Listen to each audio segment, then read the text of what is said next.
بسم اللہ الرحمن الرحیم الحمد للہ رب العالمین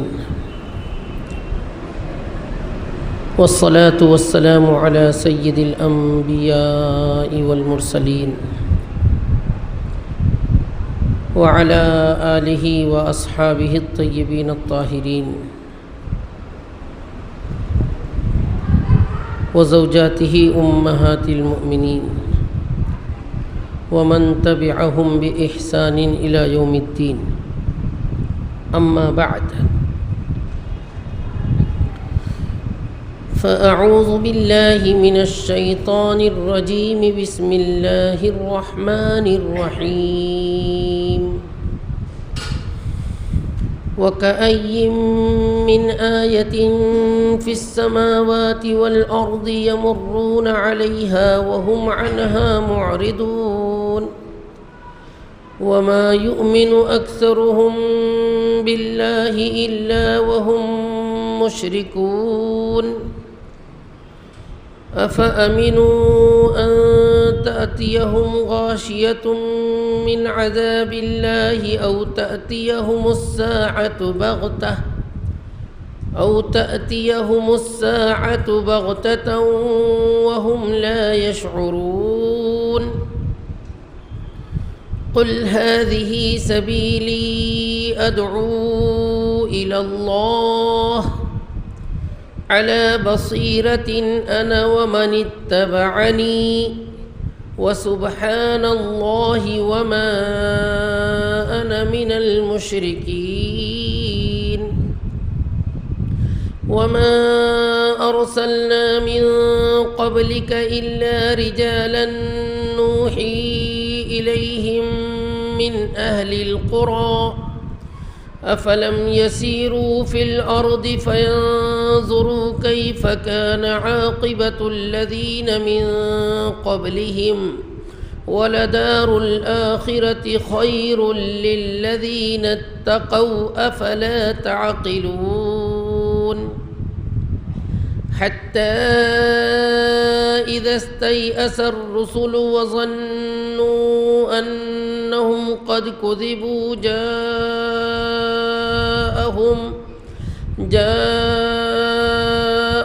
نصرنا فنجي من نشاء ولا يرد بأسنا عن القوم المجرمين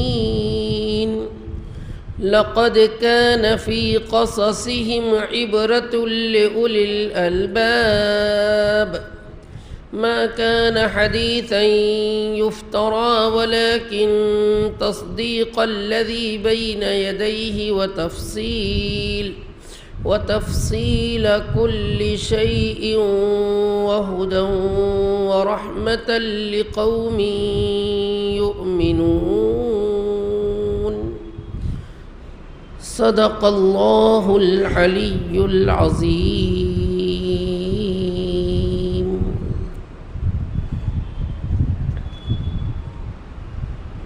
قابل احترام و اکرام بزرگوں، نوجوان دوستوں، موقر معظم خواتین اسلام، جو تلاوت ابھی ہم نے سنی 13ویں پارے کا 6واں رکوع سورہ یوسف علیہ السلام کا 12واں یعنی آخری رکوع. بحمد اللہ اس رکوع پر ہماری سورہ یوسف علیہ السلام مکمل ہو رہی ہے. اس رکوع میں کل 7 آیات مبارکہ ہیں. ترجمہ سماعت کیجیے، پھر کچھ گفتگو کی جائے گی انشاءاللہ.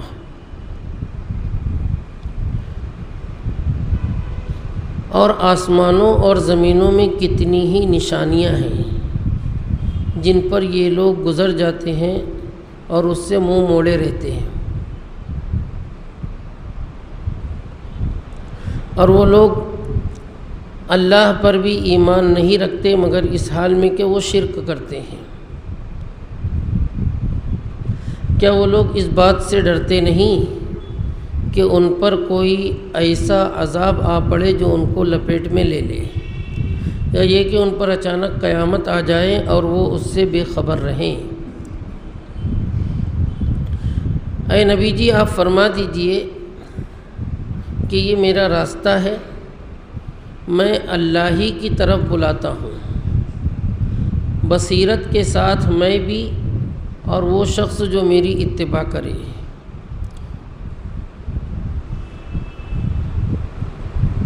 اور اللہ پاک ہے اور میں شرک کرنے والوں میں سے نہیں ہوں۔ اور ہم نے آپ سے پہلے صرف مردوں ہی کو رسول بنا کر بھیجا ہے، جن کی طرف ہم وحی بھیجتے تھے جو بستیوں کے رہنے والے تھے۔ کیا یہ لوگ زمین میں چل پھر کر دیکھتے نہیں کہ کیسے ہوا ان سے پہلوں کا انجام؟ اور آخرت کا گھر تو وہ بہتر ہے متقیوں کے لیے، کیا تم لوگ سمجھ سے کام نہیں لیتے؟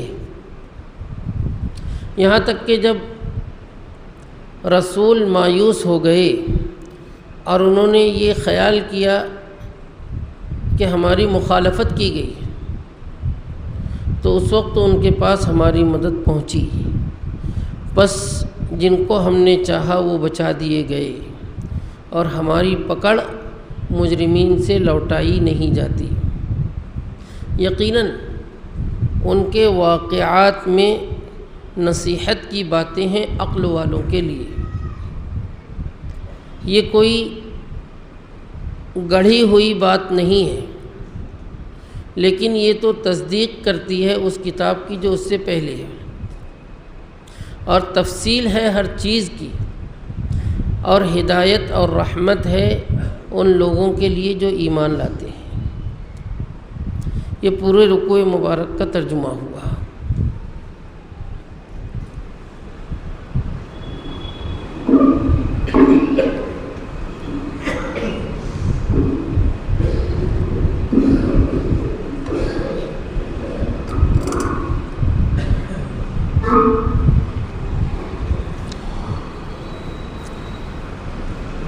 اس رکوع سے پہلے رکوع میں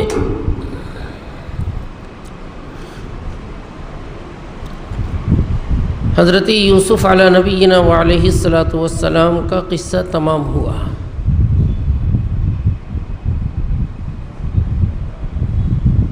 اس کے بعد پیارے نبی صلی اللہ علیہ وسلم کو تسلی بھی دی گئی، ہمت افزائی بھی کی گئی، اور آپ کی نبوت کا اس بات اللہ پاک نے کیا کہ وحی کی خبریں ہیں جو ہم آپ تک پہنچاتے ہیں۔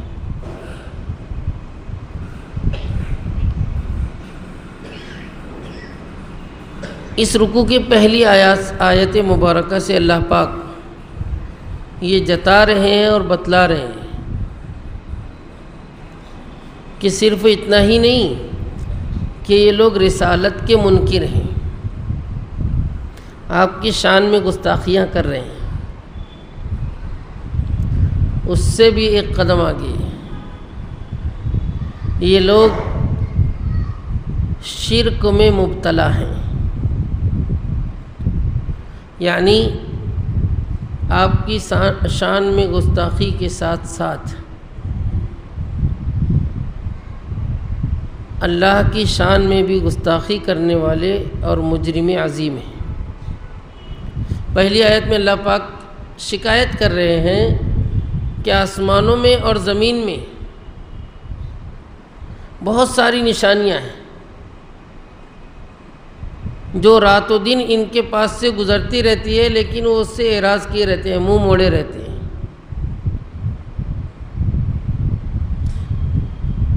انسان کا انسان ہونا، اس کے پاس حواس کے علاوہ دماغ ہونا، یہ تقاضا کرتا ہے کہ ہر چیز کو عبرت کی نگاہ سے دیکھیں۔ زمین و آسمان میں اللہ پاک نے بے شمار نشانیاں ایسی رکھی ہیں جو توحید کا ڈنکا بجا رہی ہیں۔ صرف شب و روز کے اختلاف میں ہم دیکھ لیں، رات کے بعد دن، دن کے بعد رات، رات کے بعد پھر دن، یہ سلسلہ جو اللہ پاک نے ہزاروں برس سے چلایا ہے، اگر ایک کم سمجھ والا انسان بھی اسی میں غور کر لے تو اس کو توحید پر دلیل مل جائے۔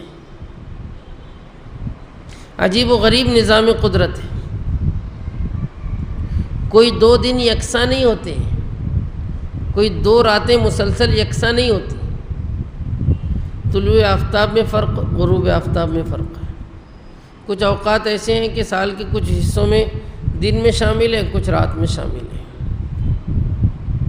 لیکن عجیب نظام یہی ہے کہ مکمل 1 سال کے بعد، شمسی اعتبار سے مکمل 1 برس ہونے کے بعد، آج کے دن، آج کی تاریخ میں جتنے بج کر جتنے منٹ اور سیکنڈ پر سورج طلوع ہوا تھا، 1 سال بعد اتنے ہی وقت پر ہوگا۔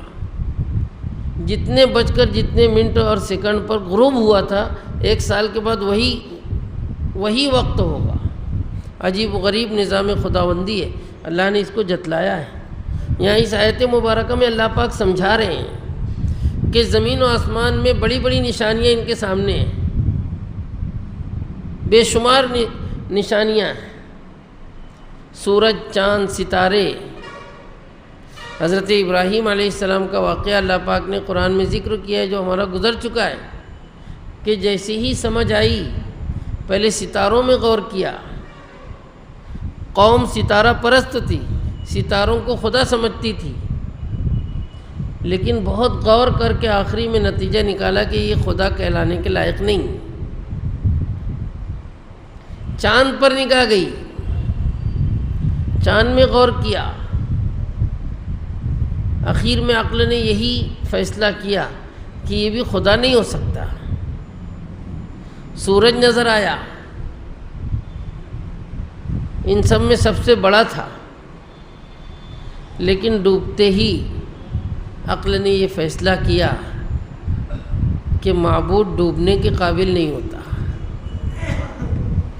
پھر دل میں اللہ پاک نے توحید کو رسوخ بخشا، انی وجہت وجہی للذی فطر السماوات والارض حنیفا۔ ابراہیم علیہ السلام کی عقل سلیم نے یہ فیصلہ کیا کہ کوئی تو ہے جس نے آسمانوں اور زمین کو بنایا ہے اور اس کے نظام کو اپنے ہاتھ میں رکھا ہے۔ اللہ پاک کہہ رہے ہیں کہ اگر یہ آپ کی اتنی بڑی دلیل نہیں مانگتے، ایک طرف تو مشرکین مکہ یہود نے مل کر یہ چیلنج کیا تھا، دعویٰ کیا تھا کہ اگر آپ اللہ کے نبی ہو تو حضرت یوسف کا واقعہ ہم کو بتاؤ، اور جب پورا واقعہ من و عن بتا دیا گیا تب بھی مان نہیں رہے ہیں، آپ کی رسالت پر ایمان نہیں لا رہے ہیں، تو حضور اکرم صلی اللہ علیہ وسلم کا دل پریشان ہوا۔ آپ کو تسلی دی گئی، آپ کتنی بھی آرزو تمنا حرص کر لو، یہ نہیں ماننے والی قوم۔ اس آیت میں اللہ پاک بتا رہے ہیں کہ اتنی بڑی بڑی نشانیاں رات دن آنکھوں سے دیکھتے ہیں اور منہ موڑے رہتے ہیں۔ دوسری آیت میں اللہ پاک شکایت کر رہے ہیں کہ اللہ پر ایمان نہیں رکھتے مگر شرک کرنے کے ساتھ۔ مشرکین اللہ کو بھی مانتے تھے اور اس کے ساتھ ساتھ معبودان باطل پر بھی یقین رکھتے تھے۔ جس کی حیثیت سے اللہ پر ایمان لانا ہے ہی نہیں۔ اللہ کو معبود بھی کہتے ہیں، خالق بھی کہتے ہیں، رب بھی کہتے ہیں، لیکن ساتھ ساتھ میں دوسروں کو اختیارات بھی بانٹتے ہیں۔ بہت بھاری اور بہت اہم مضمون بزرگوں اور دوستوں ہمارے پاس آیا ہے، اس کو ہم اچھی طرح ذہن نشین کریں۔ ہماری بنیاد ہی ہے توحید۔ اللہ پاک نے محض اپنے لطف و کرم سے ہمیں توحید والا بنایا ہے۔ توحید میں ہمیں صحیح اور مضبوط اور راسخ ہونا چاہیے۔ بعض مفسرین نے لکھا ہے، علامہ ابن کثیر رحمۃ اللہ علیہ نے لکھا ہے کہ مشرکین تو اس کا شکار تھے ہی کہ اللہ کے ساتھ شرک جلی کیا کرتے تھے، اور بھی بہت سارے خداؤں کو معبود سمجھا کرتے تھے، مسجود سمجھا کیا کرتے تھے، ان کو حق تصرف دیا کرتے تھے۔ اس آیت کی زد میں نعوذ باللہ من وہ مسلمان بھی آ جائیں گے جو شرک خفی کا شکار ہیں۔ حضور اکرم صلی اللہ علیہ وسلم نے ایک حدیث میں ارشاد فرمایا، مسند احمد کی حدیث ہے، کہ میں تمہارے اوپر سب سے زیادہ خوف شرک خفی کا کرتا ہوں۔ صحابہ کرام رضی اللہ عنہم جو شرک بیزار تھے، شرک سے انتہائی متنفر تھے، فوراً سوال کیے کہ اللہ کے رسول صلی اللہ علیہ وسلم شرک خفی کیا ہے؟ آپ صلی اللہ علیہ وسلم نے فرمایا، ریاکاری، اللہ کے علاوہ کسی اور کو بتانے کے لیے نیک عمل کرنا، اسے شرک خفی قرار دیا ہے اللہ کے نبی صلی اللہ علیہ وسلم۔ ایک دوسری حدیث میں کہ جس نے اللہ کے علاوہ کسی اور کے نام کی قسم کھایا، اس نے اللہ کے ساتھ شرک کیا۔ کتنے سخت الفاظ، ذرا ہم تصور کریں، آج مسلمانوں میں عام رواج بنا ہوا ہے، بہت سارے لوگ اس کو عزت اور فخر سمجھتے ہیں، اس کو اپنی صداقت کی دلیل سمجھتے ہیں۔ ماں کی قسم کھاؤ، باپ کی قسم کھاؤ، تیرے سر کی قسم، میرے سر کی قسم، اس کی قسم کھا کر کہہ رہا ہوں، نعوذ باللہ من۔ قسم کھانا ہی نہیں چاہیے، اگر بہت مجبوری ہو قسم کھانے کی تو صرف اور صرف اللہ پاک کے نام کی قسم کھائی جائے اور سچی قسم کھائی جائے، اور جہاں تک ممکن ہو سکے اس قسم کا پاس و لحاظ رکھا جائے۔ غیر اللہ کی قسم کھانے کو اللہ کے نبی صلی اللہ علیہ وسلم نے شرک قرار دیا ہے۔ اسی طرح فقہا نے کسی غیر اللہ کے نام کی نظر و نیاز ماننا، اس کو بھی اسی میں شامل کیا ہے۔ اس لیے بزرگوں اور دوستوں، بہت اہم اور بہت قیمتی اور بہت باریک مسئلہ ہے، اس کو ہم کچھ تھوڑی تفصیل سے سمجھتے ہیں۔ توحید اللہ کے یہاں سب سے اہم ہے اور سارے اعمال کی مقبولیت کی بنیاد ہے۔ توحید کے ضمن میں کچھ باتیں ہم سمجھیں۔ سب سے پہلی بنیادی بات کہ ہم اللہ ہی کو خالق و مالک سمجھیں۔ ہر چیز کا پیدا کرنے والا وہی ہے، ایسے ہی ہر چیز کا مالک مطلق، قادر مطلق وہی ہے۔ حکم صرف اسی کا چلتا ہے، قانون بنانے کا اختیار صرف اسی کو ہے، نفع و نقصان کا مالک صرف اور صرف وہی ہے۔ ان باتوں میں ہم اپنے آپ کو پختہ کریں۔ حضور اکرم صلی اللہ علیہ وسلم نے فرمایا کہ اچھی طرح سمجھ لو کہ جو کچھ مانگنا ہو اللہ ہی سے مانگو، جب مدد طلب کرنا ہو اللہ ہی سے مدد طلب کرو، اور یہ تو اچھی طرح سمجھ لو کہ اگر ساری دنیا مل کر تجھ کو نفع پہنچانا چاہے اور اللہ نہ چاہے، یہ نفع نہیں پہنچا سکتے، اور اگر ساری دنیا مل کر، ساری کائنات مل کر تجھ کو نقصان پہنچانا چاہے اور اللہ نہ چاہے، نہیں پہنچا سکتے۔ معبود بھی صرف اور صرف وہی ہے، اس کے علاوہ کائنات میں کوئی عبادت کے لائق ہے ہی نہیں۔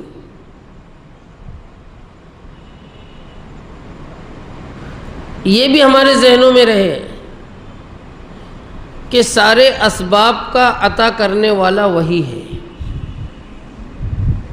دنیا کو دارالاسباب بنایا ہے، لیکن اصل اس کے پیچھے اسی کی حکمت، اسی کی قدرت کار فرما ہے۔ توحید کی ایک شق یہ بھی ہے کہ اللہ پاک مختار کل ہے، مختار مطلق ہے۔ ساری کائنات میں کوئی نہیں، ساری کائنات میں کوئی نہیں ہے جو اللہ سے یہ سوال کر سکے کہ آپ نے ایسا کیوں کیا یا آپ نے ایسا کیوں نہیں کیا۔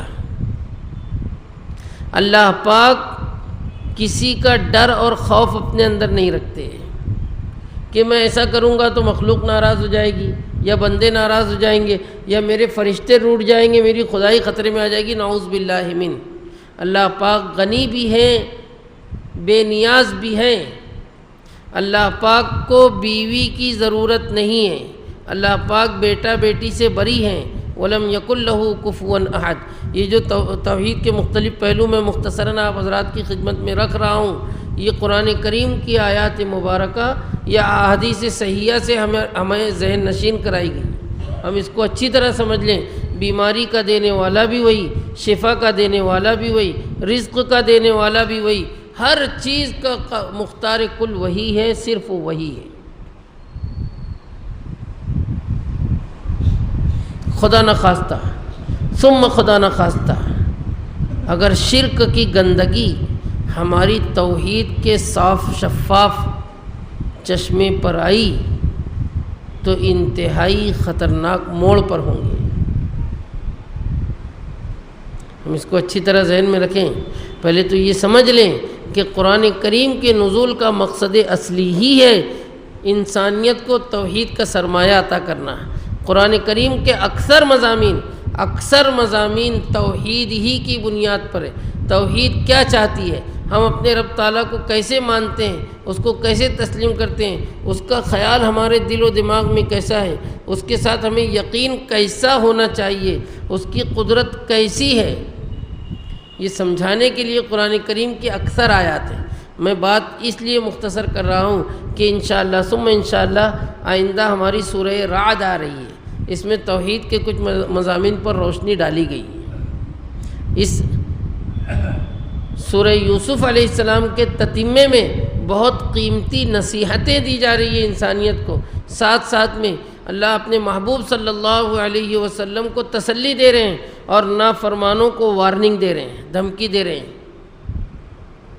خدا نخواستہ ثم خدا نخواستہ یہاں ایک اور قیمتی بات ہم سن لیں، پھر مضمون کو آگے بڑھاتے ہیں۔ گزشتہ رکوع کے آخری میں اللہ کے نبی صلی اللہ علیہ وسلم سے اللہ نے فرمایا تھا ذَلِكَ مِنْ أَنْبَاءِ الْغَيْبِ نُوحِيهِ إِلَيْكَ، یہ غیب کی خبریں ہیں جو ہم آپ کی طرف وحی کرتے ہیں۔ اس مضمون کو ہم اچھی طرح سمجھ لیں۔ ہمارے بہت سارے سیدھے سادے مسلمان بھائی اس معاملے میں عقیدہ کمزور کیے ہوئے ہیں۔ بات تلخ ہے لیکن عدل و انصاف کی بات ہم اچھی طرح سمجھیں، اس کو اپنے عقیدے میں شامل کریں۔ ایک ہے علم غیب اور ایک ہے انباء الغیب، جس کو اخبار غیب کہا جاتا ہے۔ غیب کی خبریں، قرآن کریم کی کئی آیات میں اس کی صراحت ہے کہ اللہ پاک اپنی مصلحت سے، اپنی مرضی سے غیب کی کچھ خبریں بندوں کو دیتا ہے۔ وہ دینے کا طریقہ یہی ہے کہ انبیاء کرام علیہم السلام کو دیتا ہے۔ کچھ فرشتوں کے ذریعے پہنچائی جاتی ہے، کچھ فرشتوں کو بتائی جاتی ہے۔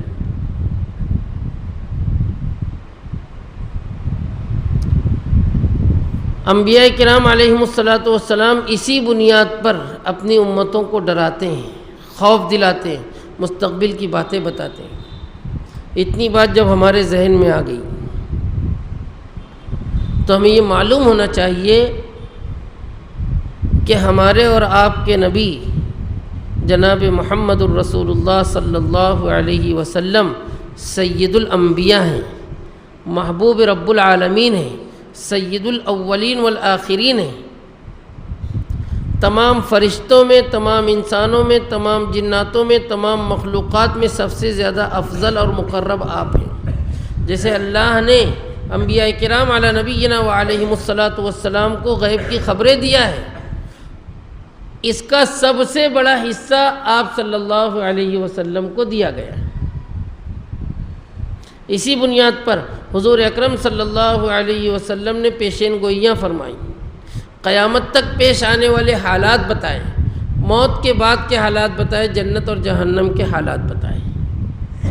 حدیث کی کتابیں جب ہم کھولیں گے تو ان میں کتاب الفتن پوری پیشین گوئیوں سے بھری ہوئی ملے گی۔ حضور اکرم صلی اللہ علیہ وسلم نے بے شمار تنبیہات فرمائی ہے ہدایت کے لیے، لیکن ان سب کے باوجود یہی وہ چیز ہے، یہی وہ بنیاد ہے جو کچھ سادہ مسلمانوں کو اس شک میں ڈال دی ہے کہ حضور اکرم صلی اللہ علیہ وسلم عالم الغیب ہیں۔ نعوذ باللہ۔ ہم یہ اچھی طرح سمجھ لیں کہ غیب کی خبروں میں سے تو اللہ پاک نے آپ کو سب سے کثیر حصہ عطا فرمایا، لیکن عالم الغیب ہونا یہ اللہ کا خاصہ ہے۔ قرآن کریم میں اللہ پاک نے صاف طور پر اعلان کیا ہے، لا يعلم من فی السماوات والارض الغیب الا اللہ۔ ساری زمین میں، سارے آسمان میں جتنے لوگ ہیں وہ غیب نہیں جانتے سوائے اللہ کے۔ عالم الغیب صرف اللہ ہے۔ خدا نخواستہ ثم خدا نخواستہ نبی اکرم صلی اللہ علیہ وسلم کو یا کسی اور نبی کو یا کسی فرشتے کو یا کسی ولی اور بزرگوں کو ہم اس میں شریک کریں گے، یہ بھی شرک خفی ہو جائے گا۔ اللہ پاک کی صفات خاصہ میں کسی کو شمار کر دینا یہ بھی شرک کی ایک شکل ہے۔ اس سے ہمیں بہت زیادہ محتاط رہنے کی ضرورت ہے، اپنے آپ کو سنبھالنے اور بچانے کی ضرورت ہے۔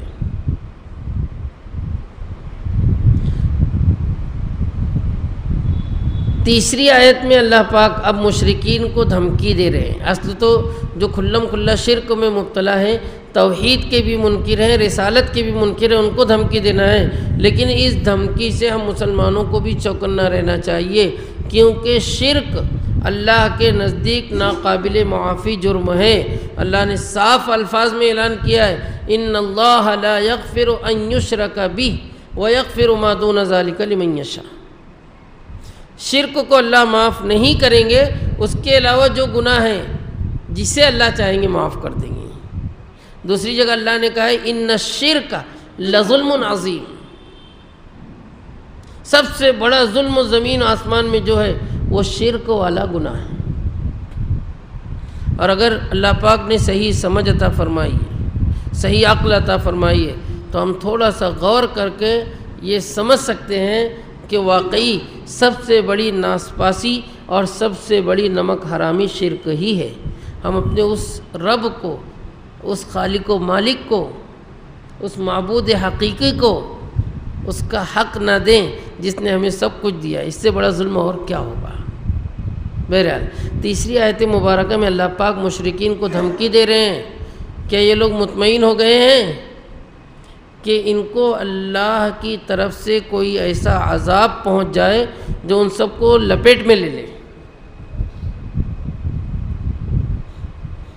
شرک پر عذاب آنا یقینی ہے، اللہ ہی جانتے ہیں کہ دنیا میں دینا ہے کہ نہیں، اور دینا ہے تو کب دینا ہے، ورنہ آخرت کا عذاب تو بالیقین ہے ہی۔ مشرکین کو اللہ پاک وارننگ دے رہے ہیں، کیا یہ لوگ مطمئن ہیں کہ ان کو لپیٹ میں لینے والا عذاب پہنچ جائے، یا پھر اچانک قیامت آ پڑے وہ سمجھ بھی نہ سکیں؟ قیامت آئے گی تو ہر چیز کا خاتمہ ہو ہی جائے گا۔ اشارہ اس بات کی طرف ہے کہ دنیا کی زندگی میں اگر ان کی گرفت نہیں بھی ہوئی، پکڑ نہیں بھی ہوئی، تو انجام کار قیامت تو ہے ہی۔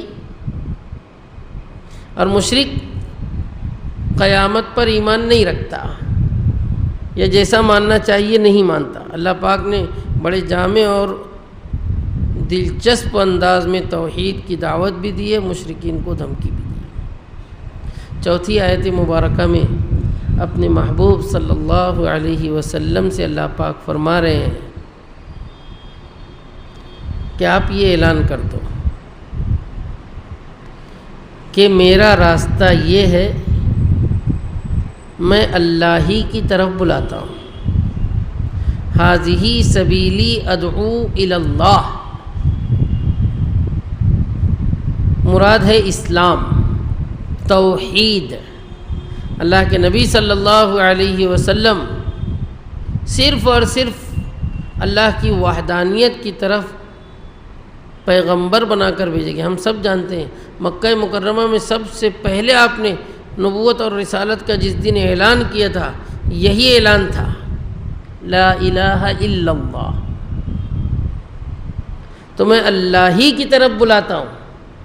اور یہ بھی سن لو، میں بھی اور میری اتباع کرنے والے بھی سب بصیرت پر ہیں، بصیرت پر، یعنی خوب اچھی طرح دلیل سے جانتے اور مانتے ہیں کہ یہی بات برحق ہے، صرف اندازی اور خیالی باتیں نہیں ہیں، دلائل موجود ہے، دلائل۔ حضور اکرم صلی اللہ علیہ وسلم تو اعلیٰ درجے کے ہیں، لیکن ادنیٰ درجے کے متبعین بھی توحید صرف خیالی باتیں نہیں ہیں، افسانہ نہیں ہے، دلائل سے مانتے ہیں کہ زمین و آسمان کا کارساز وہی اللہ ہے، وہی رب ہے، وہی معبود ہے۔ اللہ نے اعلان میں یہ کہا ہے، علی بصیرۃ انا ومن اتبعنی، میں بھی اور میرے نقش قدم پر چلنے والے بھی۔ اس آیت کے ضمن میں رئیس المفسرین حضرت عبداللہ ابن عباس رضی اللہ تعالیٰ عنہما فرماتے ہیں، وَمَنِ اتَّبَعَنِی سے مراد ہے صحابہ کرام رضوان اللہ علیہم اجمعین۔ حضور اکرم صلی اللہ علیہ وسلم کی تعلیمات سے، آپ کے فیض صحبت سے اللہ پاک نے ان کو توحید کا رسوخ عطا فرمایا تھا۔ توحید میں اتنے مضبوط تھے، اتنے مضبوط تھے، اتنے مضبوط تھے کہ پہاڑ ٹل جائے لیکن یہ ٹلنے والے نہیں تھے۔ حضرت بلال حبشی رضی اللہ تعالیٰ عنہ کا واقعہ کون نہیں جانتا، کیسے کیسے ظلم کیے جا رہے تھے، اور صرف یہی ایک صحابی نہیں، اکثر صحابہ کرام پر صرف توحید کی بنیاد پر ظلم و ستم کے پہاڑ توڑے جا رہے تھے۔ لیکن جو اس میں رچ جاتا تھا، بس جاتا تھا، کسی قیمت پہ دنیا کی کوئی طاقت توحید اس کے دل سے نکال نہیں سکتی تھی۔ صحابہ کرام رضی اللہ عنہم بصیرت پر تھے، دلی آنکھ سے دیکھ چکے تھے کہ یہی حق ہے، یہی صداقت ہے۔ آگے اسی آیت میں اللہ پاک نے کہا ہے، سبحان اللہ، اللہ پاک ہے، شرک سے اور ہر قسم کے شرک جلی و خفی سے اللہ پاک بری ہے۔ اور آپ نے صاف اعلان کیا، وما انا من المشرکین، میں مشرکین میں سے ہوں ہی نہیں۔ توحید والوں کو ہر حال میں، ہر وقت شرک بیزار ہی رہنا چاہیے، چاہے مشرکین سے ہمارا واسطہ ہو، چاہے ان سے کاروبار و لین دین ہو، لیکن جہاں عقائد کا معاملہ آ گیا، جہاں ایمان کا معاملہ آ گیا، کوئی بات نہیں بننی ہے، ایمان اور شرک ملنا ہی نہیں ہے۔ مشرکین مکہ نے اس معاملے میں انتھک کوشش کی تھی، انتھک، توحید سے روکنے کے لیے جو کچھ بن پڑا انہوں نے وہ کیا، کیا نہیں کیا، قتل کیے، بائیکاٹ کیا، مختلف سزائیں دی، تڑی پار کر دیا، لیکن ہر حال میں توحید کے آگے گھٹنے ٹیکنا ہی پڑے۔ ایک مرتبہ کچھ مشرکین عقل مندی کا مظاہرہ کرنے نبی اکرم صلی اللہ علیہ وسلم کے پاس آئے، بڑی محبت سے سمجھوتے کی بات کرنے لگے۔ بڑا قیمتی واقعہ ہے، ذرا ہم اس کو اچھی طرح ذہن میں رکھیں۔ سمجھوتے کی بات کرنے لگیں کہ اے محمد صلی اللہ علیہ وسلم، چلو آج ہم بیٹھ کر بات چیت کر کے معاملہ ختم کر لیتے ہیں، بہت ہو گیا، آپ لوگ تو ہار نہیں رہے ہو، ظلم و ستم کے پہاڑ ٹوٹ رہے ہیں، لیکن جس نیت سے توڑے جا رہے ہیں اس میں ہم کو کامیابی نہیں ملی، ہم لوگ سزا دے دے کر تھک گئے، لیکن تم لوگ ظلم سہ سہ کر نہیں تھکے ہو، کسی حال میں اپنے راستے سے ہٹنے کے لیے تیار نہیں ہو، اور ہم جو ہیں کہ ضد پیڑے ہیں کہ ہٹا کر ہی رہیں گے۔ تو سمجھوتے کی بات یہ کرتے ہیں کہ اب لڑائی جھگڑا ختم کرو، اب ظلم و ستم بالکل بند، نہ ہم تم کو ڈانٹے مارے، نہ تم ہماری راہوں میں رکاوٹیں پیش کرو۔ ایسا کرتے ہیں کہ 1 سال تک ہم تمہارے دین پر آ جاتے ہیں، تم جیسا بولو گے، جو بولو گے ہم وہ بولیں گے۔ بتوں کو نہیں پوجنا ہے، نہیں پوجیں گے، بتوں کا نہیں نام لیں گے، لیکن اس کے بعد جو دوسرا سال رہے گا اس سال میں تم کو ہمارے جیسا ہونا پڑے گا، پھر تم ہمارے دین پر رہنا۔ 1 سال ہم تمہارے دین پر، 1 سال تم ہمارے دین پر۔ سیدھا سادہ کوئی ہوتا، دنیا دار کوئی ہوتا، ارے واہ بہت اچھی بات ہے، چلو جھگڑے تو ختم ہو جا رہے ہیں، آپس کی رنجشیں ختم ہو جا رہی۔ حضور اکرم صلی اللہ علیہ وسلم نے سمجھوتا نہیں کیا، اللہ پاک نے جواب دیا کہ صاف طور پر علی الاعلان کہہ دو ان مشرکوں سے، یا ایھا الکافرون لا اعبد ما تعبدون ولا انتم عابدون ما اعبد۔ سورہ کافرون نازل ہوئی۔ 1 سال تو بہت بڑی بات ہے، 1 لمحے کے لیے ہمیں شرک گوارا نہیں ہے۔ وما انا من المشرکین۔ مخالفین کا ایک اور اعتراض تھا کہ اللہ نے تم کو کیسے نبی بنا دیا؟ اللہ کو نبی ہی بنانا تھا تو کوئی فرشتہ بھیجنا تھا نا۔ اس میں شک کیا کرتے تھے کہ یہ تو ہمارے ہی سامنے پیدا ہوا، ہمارے ہی سامنے پلا بڑا، پرورش پایا، اور ہم میں سے بہت سارے ایسے ہیں جو عمر میں بھی اس سے بڑے ہیں، اسی کو نبی بنایا اللہ نے۔ تو اللہ نے اس کا جواب دیا کہ آپ سے پہلے بھی جتنے انبیاء آئے وہ اپنی ہی بستی کے مرد حضرات ہوتے تھے۔ وما ارسلنا من قبلک الا رجالا نوحی الیہم من اہل القری۔ آپ سے پہلے بھی انسانوں ہی کو نبی بنایا جاتا تھا۔ اگر کسی فرشتے کو نبی بنا کر بھیجا جاتا وہ بھی ان کو ہضم نہیں ہوتا۔ جا رے تجھے بھوک لگتی کیا؟ ہم کو معلوم ہے بھوک کس کو کہتی، پیاس تو لگتی نہیں کبھی، اور آیا ہم کو سمجھانے کہ روزہ رکھو۔ تجھے کھانے پینے بیوی کی ضرورت نہیں، مال کی ضرورت نہیں، دنیاوی تقاضے تجھ کو نہیں، تو کچھ بھی کہتا ہے۔ اللہ نے اپنی حکمت بالغہ سے، اپنی مرضی سے نیک انسانوں کو منتخب کر کر نبوت سے سرفراز کیا ہے۔ انسان ہی ہوتے ہیں لیکن اللہ پاک ان کو بچپن سے معصوم رکھتا ہے، گناہوں سے دور رہتے ہیں، کسی قسم کا گناہ ان سے نہیں ہوتا، اور صلاحیتیں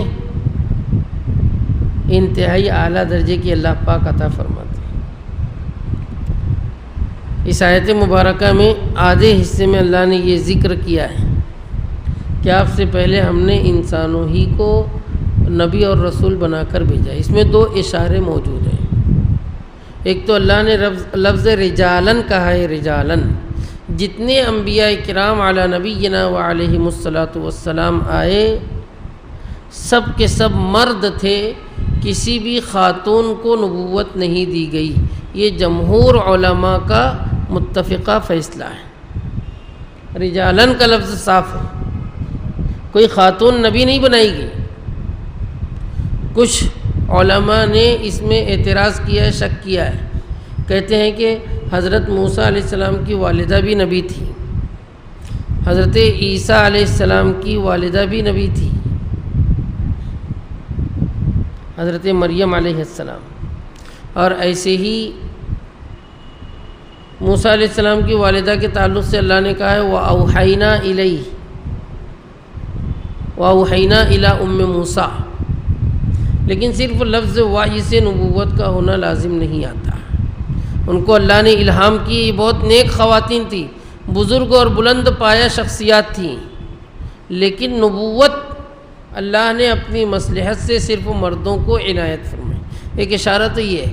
دوسرا اشارہ یہ ہے کہ انبیاء کرام علیہم الصلاۃ والسلام جو ہوتے ہیں وہ عام طور پر شہر اور بستی کے رہنے والے ہوتے ہیں، جنگلوں اور دیہات کے نہیں ہوتے۔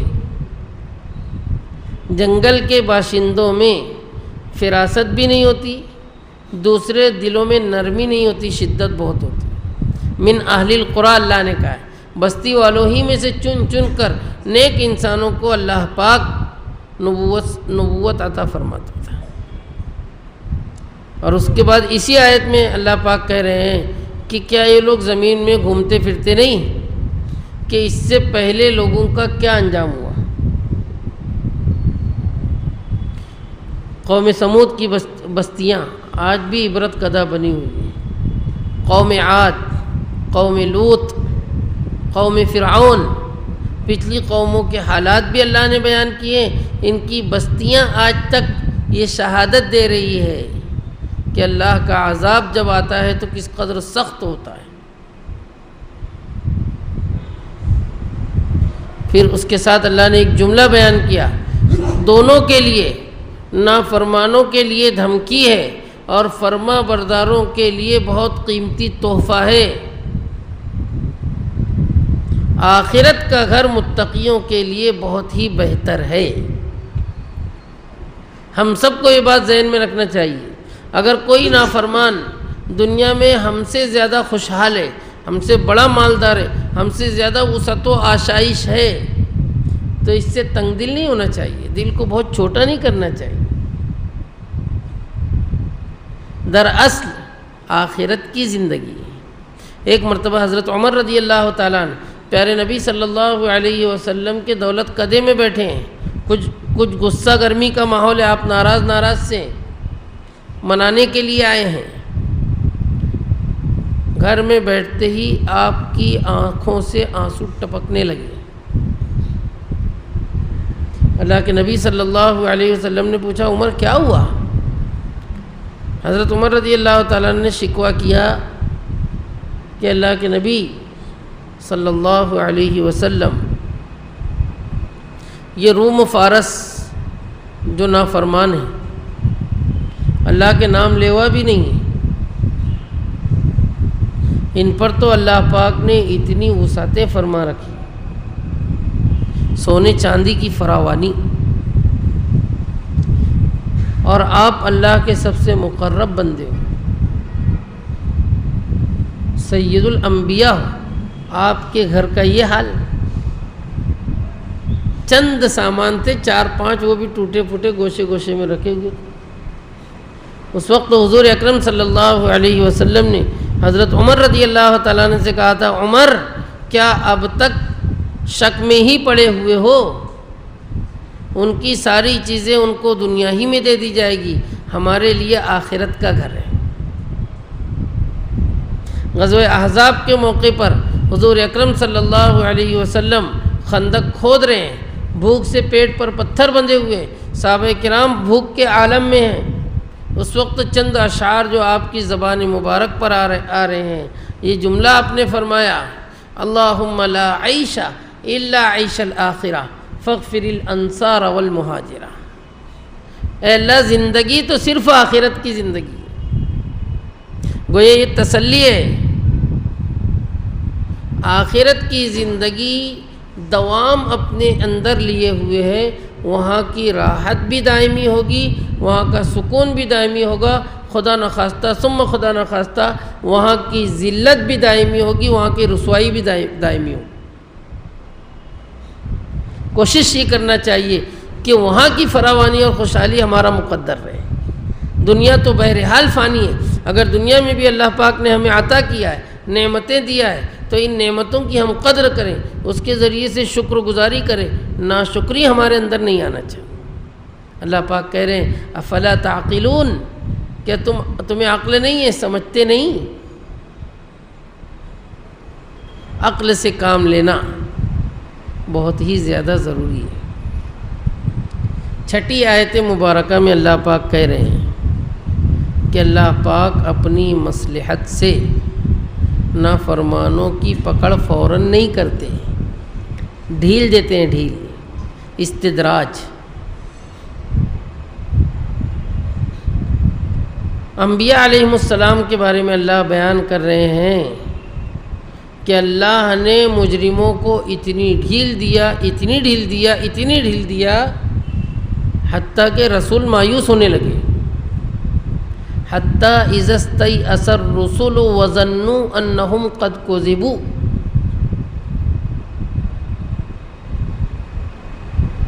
نبی نے اپنی قوم کو بتا دیا کہ نافرمانی کرو گے تو اللہ کا عذاب آ جائے گا۔ دراصل یہ بات ذکر کر کے خود حضور اکرم صلی اللہ علیہ وسلم کو بھی تسلی دینا ہے۔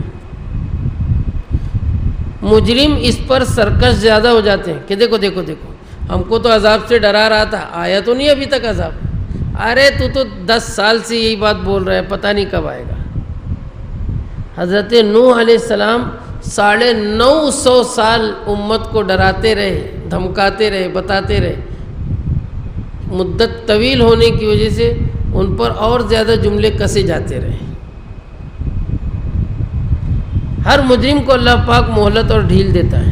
سورہ بقرہ میں ایک آیت گزر چکی ہے، اضطراب اور بے چینی سے رسول بھی اور ایمان والے بھی یہ گھبرا کر کہنے لگے متی نصر اللہ۔ اس آیت مبارکہ میں اللہ پاک کہہ رہے ہیں کہ جب رسول مایوس ہو گئے اور انہوں نے یہ خیال کیا کہ شاید ہمارے ساتھ وعدہ خلافی ہوگی، کذبوا وظنوا انہم قد کذبوا، اس کی تفسیر ابن عباس رضی اللہ تعالیٰ عنہما کرتے ہیں اخلفوا، اللہ نے جو وعدہ کیا تھا پورا نہیں کیا، اور اب تو ہم مجرموں کے سامنے جھوٹے قرار دیے جائیں گے۔ بلکہ انبیاء کو یہ بھی ڈر ہونے لگا کہ کہیں ہمارے ماننے والے بھی ہم کو جھوٹا نہ کہنے لگ جائیں کہ ہم نے تو ان سے کہا تھا کہ فلاں فلاں وقت تو عذاب آئے گا، ابھی تک آیا نہیں۔ یہ بات ہم ذہن میں رکھیں، یہاں 2 باتیں بہت قیمتی ہے۔ سب سے پہلی بات سمجھنے میں انبیاء سے بھی غلطی ہوتی ہے، لیکن اس غلطی کی اللہ پاک اصلاح فرما دیتے ہیں، اس غلطی پر باقی نہیں رکھتے۔ میں بہت آسان الفاظ میں سمجھانے کی کوشش کر رہا ہوں۔ نبی کو وقت متعین اللہ نے بتایا نہیں، وہ اپنی عقل سے سمجھتے ہیں کہ فلاں فلاں وقت تو آ جائے گا، اب اس وقت تک نہیں آیا تو ایک مایوسی سی، نا امیدی بھی ہوتی ہے، دونوں کے سامنے، متبعین کے سامنے بھی، منکرین کے سامنے بھی۔ حضور اکرم صلی اللہ علیہ وسلم خواب دیکھے ہیں کہ مکہ مکرمہ میں اطمینان کے ساتھ داخل ہو رہے ہیں، سر منڈوا رہے ہیں، قصر کروا رہے ہیں۔ انبیاء کا خواب وحی ہوتا ہے۔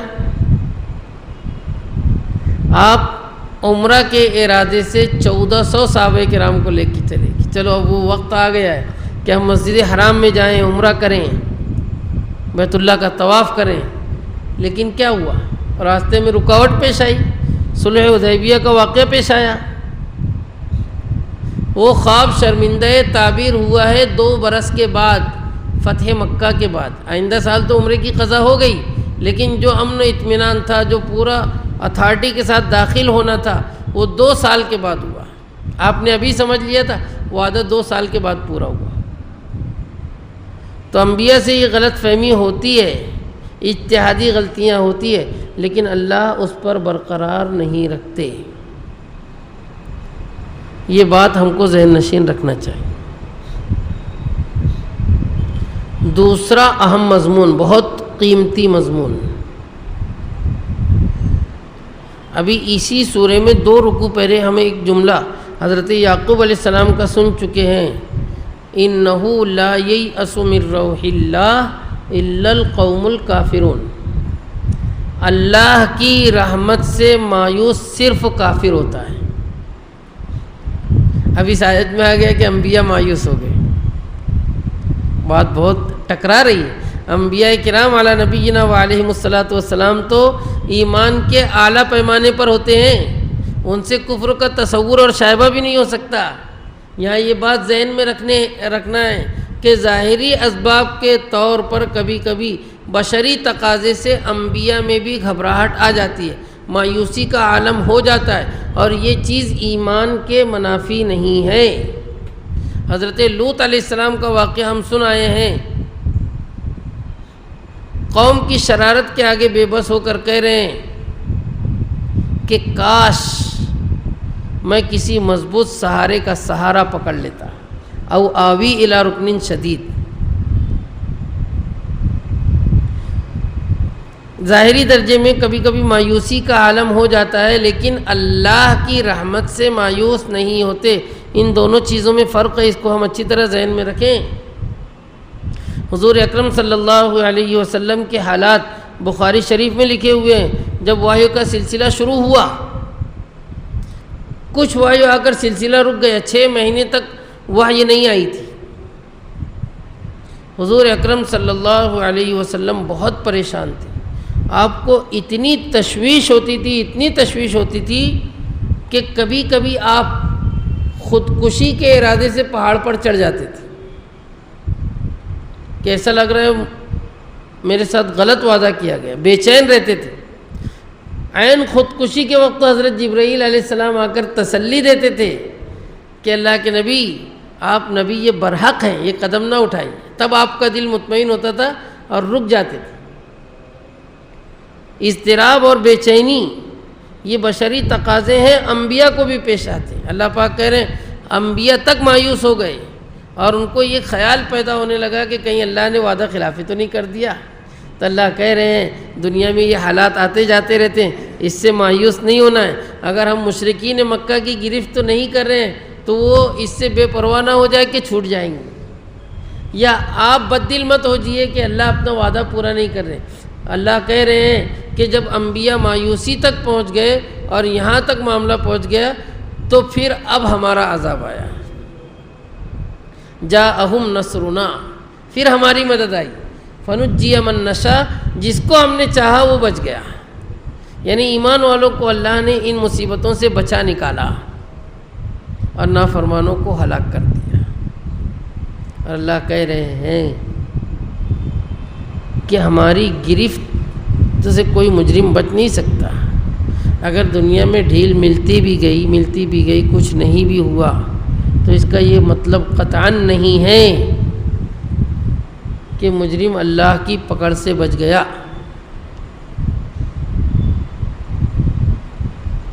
مجرم اللہ کی پکڑ سے بچ گیا، بلکہ بہرحال موت کے ذریعے تو اللہ پاک پکڑ ہی لیں گے، کہاں بھاگ سکے گا۔ اللہ کہہ رہے ہیں وَلَا يُرَدُّ بَأْسُهُ عَنِ الْقَوْمِ الْمُجْرِمِينَ۔ یہ چھٹی آیت مبارکہ ہوئی۔ اس ضمن میں ایک بات اور ہم سمجھ لیں کہ حضور اکرم صلی اللہ علیہ وسلم کا یہ واقعہ جو ہے کہ خودکشی کی تیاری کرنا بڑا عجیب معلوم ہوتا ہے، تو اس معاملے میں ہم سن لیں کہ خودکشی حرام ہے اور انتہائی سخت گناہ ہے، اس پر سخت وعید آئی ہے، یہ جائز نہیں ہے۔ لیکن کبھی کبھی حالات سے گھبرا کر پریشان ہو کر انسان کے دل میں یہ وسوسہ آ سکتا ہے۔ یہ وسوسہ نبی کو بھی آیا ہے۔ صحابہ کرام رضی اللہ عنہم حضور اکرم صلی اللہ علیہ وسلم سے ایک شکایت کیے کہ اللہ کے نبی صلی اللہ علیہ وسلم، ہمارے دل میں تو کبھی کبھی ایسے ایسے وسوسے آتے ہیں، ایسے ایسے خیالات آتے ہیں کہ اس کو ہم زبان سے بولنا بھی گوارا نہیں کرتے۔ یعنی کفر شرک کی باتیں آتی ہیں، گناہ کبیرہ کی باتیں آتی ہیں، بڑے بڑے اقدام کی باتیں آتی ہیں۔ حضور اکرم صلی اللہ علیہ وسلم نے فرمایا ایسا ہوتا ہے، تم کو ایسا خیال آتا ہے؟ صحابہ کرام نے کہا ہاں۔ تو آپ نے فرمایا ذالک صریح الایمان، یہی ایمان کی علامت ہے، یہی ایمان کی پہچان ہے۔ مسلمان کو اللہ پر یقین رکھنا چاہیے۔ شیطان تو گناہ کبیرہ کی طرف حتیٰ کہ کفر و شرک کی طرف ابھارتا ہی رہتا ہے، دل میں وسوسے دیتا ہی رہتا ہے۔ اللہ ہم سب کی حفاظت فرمائے۔ اللہ سے عافیت بھی طلب کرنا چاہیے، اور اس طرف اگر دل میں ایسے وساوس اور خطرات ہو جائیں تو قطعاً ان کو عملی جامہ نہیں پہنانا چاہیے۔ آخری آیت مبارکہ جو 7ویں آیت ہے اور سورہ کی آخری آیت ہے، اس میں اللہ پاک بہت قیمتی بات یہ بیان کر رہے ہیں کہ انبیاء کے جو حالات سنائے جا رہے ہیں، ان کے جو واقعات پیش کیے گئے، سورہ یوسف پوری کی پوری یوسف علیہ السلام کے واقعات، اس سے پہلی سورہ میں کئی انبیاء کے واقعات ہم نے سنے، 6-7 انبیاء کے واقعات، اور بھی مختلف جگہوں پر قرآن میں انبیاء کرام علی نبینا وعلیہم الصلاۃ والسلام کے واقعات جو موجود ہیں، اللہ پاک کہہ رہے ہیں کہ ان کے واقعات میں عبرت کے پہلو ہیں، سبق آموز باتیں ہیں عقل مندوں کے لیے۔ اگر عقل اور ہوش ہے، سمجھداری ہے، تو یہ واقعات جو سنائے جاتے ہیں، یہ بیان کیے جا رہے ہیں قرآن میں، یہ صرف کوئی افسانہ نہیں ہے، کوئی ناول نہیں ہے، بلکہ عبرت کے لیے اللہ پاک نے پیش فرمائے ہیں۔ اور پھر اس کے بعد اللہ پاک کہہ رہے ہیں قرآن کریم کے متعلق کہ یہ کوئی من گھڑت بات نہیں ہے۔ قرآن کریم جو حضور اکرم صلی اللہ علیہ وسلم پیش فرما رہے ہیں، یہ گھڑی ہوئی بنائی ہوئی بات نہیں ہے، لیکن یہ کتاب کی سب سے پہلی صفت تو یہ بیان ہو رہی ہے کہ پچھلی آسمانی کتابوں کی تصدیق کرنے والی ہے۔ قرآن کی حقانیت اور صداقت کے لیے اتنا ہی کافی ہے۔ اگر پچھلی کتابوں کو غلط بولتی تو دوسری قوموں کو یہ گنجائش تھی کہ ہم بھی اس کو غلط بولیں، لیکن یہ تو آسمانی کتابوں کی تصدیق کر رہی ہے۔ وَتَفْصِيلَ كُلِّ شَيْءٍ، اور ہر چیز کی تفصیل اس میں موجود ہے۔ وَتَفْصِيلَ كُلِّ شَيْءٍ کے بارے میں مفسرین لکھتے ہیں کہ انسان کی کامیابی کے لیے، انسان کی ہدایت کے لیے، انسان کی ترقیات کے لیے جو چیزیں ضروری ہے وہ قرآن میں سب کے سب موجود ہیں، چاہے وہ اخلاقیات ہو، عبادت ہو، معاشرات ہو، معاملات ہوں، کچھ بھی ہو۔ دنیا کے سارے علوم و فنون کا جمع ہونا اس میں ضروری نہیں۔ بہت سارے لوگ سائنسی نکات ڈھونڈتے ہیں، نہیں ملتے ہیں تو اعتراضات کرتے ہیں، ریاضی کی باریک باتیں قرآن میں تلاش کرنے کی کوشش کرتے ہیں، حالانکہ یہ اللہ پاک کا کلام ہے، انتہائی جامع۔ اللہ پاک کہہ رہے ہیں وَتَفْصِيلَ كُلِّ شَيْءٍ، ہر چیز کی تفصیل اس میں موجود ہے۔ اور اخیر میں کہہ رہے ہیں وَهُدًى وَرَحْمَةً لِقَوْمٍ يُؤْمِنُونَ، یہ کلام ہدایت بھی ہے، یعنی جس پر عمل کر کے بندہ اپنے رب تک پہنچ سکتا ہے، کامیابی تک پہنچ سکتا ہے، اور ایمان والوں کے لیے رحمت ہی رحمت ہے۔ لقوم یؤمنون اللہ نے کہا ہے، حالانکہ قرآن کریم تو سارے انسانوں کے لیے، سارے جناتوں کے لیے ہدایت بنا کر نازل کیا گیا ہے، لیکن جو اس کی ہدایت سے ہدایت حاصل نہ کرے اس کے لیے ہونا نہ ہونا برابر ہے۔ اس لیے آخر جملے میں اللہ پاک نے کہا کہ ایمان والوں کے لیے ہدایت اور رہنمائی ہے۔ قرآن کریم کی بڑی جامع صفات کے ساتھ اس مضمون کو ختم کیا گیا۔ یہاں تک الحمدللہ ثم الحمدللہ سورہ یوسف علیہ السلام تمام ہوئی۔ اس سورہ کے آخر میں مفسرین بیان کرتے ہیں کہ اس میں حضور اکرم صلی اللہ علیہ وسلم کو خاص طور پر یہ تسلی دینا ہے کہ آپ کا واقعہ بھی حضرت یوسف علیہ السلام کے سے ملتا جلتا ہے، کہ آپ کو بھی تکلیفیں پہنچانے والے آپ کے اقربا ہی ہیں، کوئی دور کے رشتہ دار نہیں ہیں، اور آپ کی بھی آزمائش اور امتحانات ہوئے ہیں، لیکن نتیجہ کار اللہ پاک نے جیسے پہلے انبیاء کرام علیہم الصلاۃ کو کامیابی سے ہمکنار کیا، انہی کا پلہ بھاری رہا، آپ کا بھی پلہ بھاری رہے گا، آپ ہی کامیاب ہوں گے۔ اور ہم نے تو مشاہدہ کر لیا، تجربہ کر لیا کہ صدیاں بیت گئی، حضور اکرم صلی اللہ علیہ وسلم کے دین کو، آپ کی شریعت کو اللہ پاک نے جما دیا، کامیابی سے ہمکنار کیا، اور انشاءاللہ ثم انشاءاللہ آپ کی امت تمام پر کل قیامت میں فائق رہے گی، ممتاز رہے گی۔ ھذا من فضل اللہ العظیم وآخر دعوانا ان الحمد للہ رب العالمین۔ بسم اللہ الرحمن الرحیم۔ اللہم انا نسألک بأن لک الحمد، اللہم صل علی محمد وعلی آل محمد وبارک علی محمد وعلى آل محمد وارحم محمدا وآل محمد كما صليت وباركت وترحمت على إبراهيم في العالمين إنك حميد مجيد۔ اللهم نور قلوبنا بالإيمان وزين أخلاقنا بالقرآن ونجنا من النار بالقرآن اللهم اهدنا واهد بنا واجعلنا سببا لمن اهتدى اللهم إنا نسألك العفو والعافية والمعافاة في الدنيا والآخرة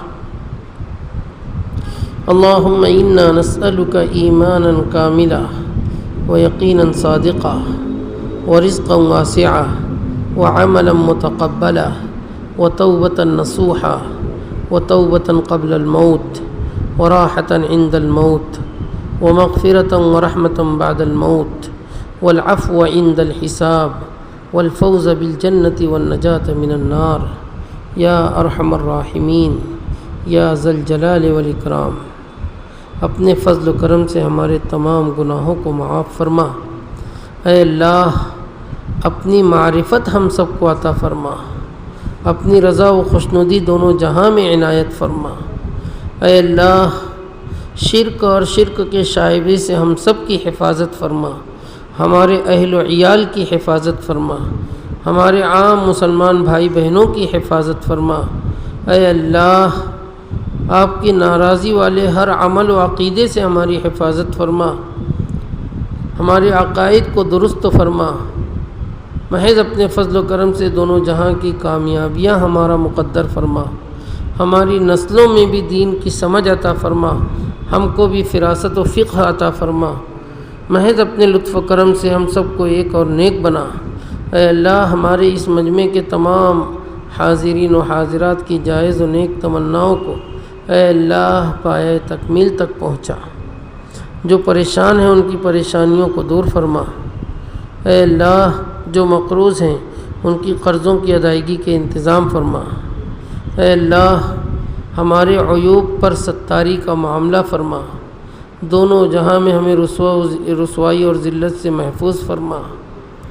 اپنے محبوب صلی اللہ علیہ وسلم کو ہم سب کی جانب سے خوب خوب خوب جزائے خیر عطا فرما۔